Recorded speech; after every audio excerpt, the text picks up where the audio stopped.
Here we go. So, I've written down some thoughts that I have on the current political situations here in America, and I'm going to read them for you now. So, I've just spent the last month watching documentaries and reading books, mostly on subjects such as America's foreign policy or the control the Federal Reserve has over our lives. I've come to surmise that a large number of people know exactly what America's problems are. They just have no idea what to do about them. My brother is a petroleum engineer. His company is sent him to Douala, Cameroon to work on their booming coastline oil industry. The companies, not the countries. Being disconnected from his culture here in the States and not being fully incorporated into the culture around him, he's devoted much of his time into the intense study of the same subject that I spent these last weeks delving into. Whenever I talk to him, we are almost intrinsically drawn to these topics. The pleasantries, such as, hello, how's the family, is that monkey still stalking you, have all but ceased as we plunge directly into discussing the various plots the Fed has unleashed upon an unsuspecting populace. Or who is more responsible, the greedy politicians with prices on their foreheads or the wealthy bankers willing to pay? At times, these conversations seem reminiscent of sibling squabbling of our youth, and it didn't take me long to figure out why once the question was posed. What can we do about the problem? My brother is a staunch believer in the idea that educating the masses will result in mass social reform. He says most Americans have no idea who holds their money, who controls their politics, their media, their lives, that when they do realize they are being manipulated by a private central bank, they will make radical political change, taking back their country and their freedoms. I agree with him to a point. However, if education was the only thing needed for this awakening, we wouldn't have so many Ivy League Republicans. Watching films such as Zeitgeist, Freedom to Fascism, The Money Masters, these will all give you loads of valuable information. But that only points you in the right cardinal direction. Reading books such as Hegemony or Survival by Noam Chomsky or Overthrow by Stephen Kinzer will help you understand exactly the schemes that have been pulled off by the ruling elite, but it won't help you understand where your foot should fall next. When asked what I think should be done, I faltered. I had no plan of action. It was obvious to me that something more must be done, but what? I'd studied previous revolutionaries, mostly from Latin America. I knew the struggle of disproportion would indeed require a gathering of a front that would declare itself independent of the current regime and set out to shape our country back to its original design. But how? Where does one find hundreds of thousands of disenfranchised people who are malleable to our cause with nothing to lose? It was early one morning. I sat down on my couch and picked up a copy of Jonathan Swift's A Modest Proposal, a political satirical dissertation on how to solve Ireland's famine in the early 1700s. Swift's cynicism as he explains that the poor could sell their unwanted babies as food stock for the country is usually gripping, but after the fourth time reading it, the thrill is gone. I decided instead to watch TV.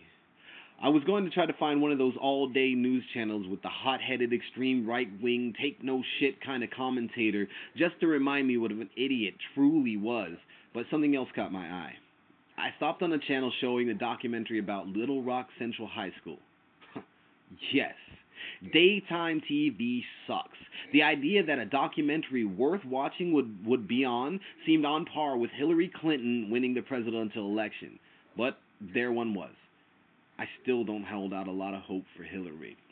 The documentary unfolded showing the interviews of students, teachers, parents, the mayor, police, even some of the Little Rock Nine, the first 9 African American students integrated into Little Rock Central High School, a previously segregated school. The overall consensus that was reached was the gap between Caucasian students and African American students was growing steadily.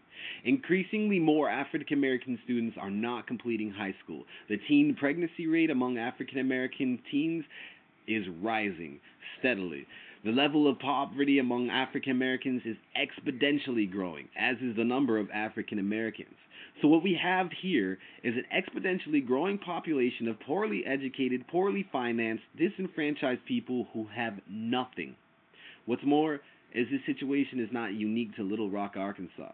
It is everywhere there is a large population of minorities such as African Americans. The idea was writing itself down before it was even fully formulated in my head. My rebel army was already there. Though it did not know it, it's been training in urban guerrilla warfare since the early 80s. Their youth and the fact that the government has turned their back on educating my army will make it easier for them to learn actual history rather than that which has been fabricated by private interest.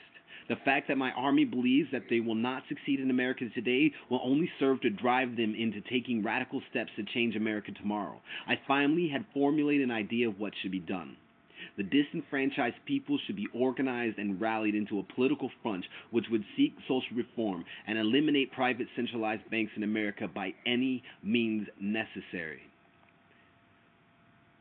One that would stand to oppose the current regime that feeds these centralized banks and enacts policies such as the No Child Left Behind Act, which serve to undermine social advancements of minorities and the poverty-stricken.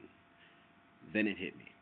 The poverty-stricken are not just these well-documented African American youths in Little Rock. One day when I was about 20 years old, living in Austin, Texas, I went to protest at Taco Bell.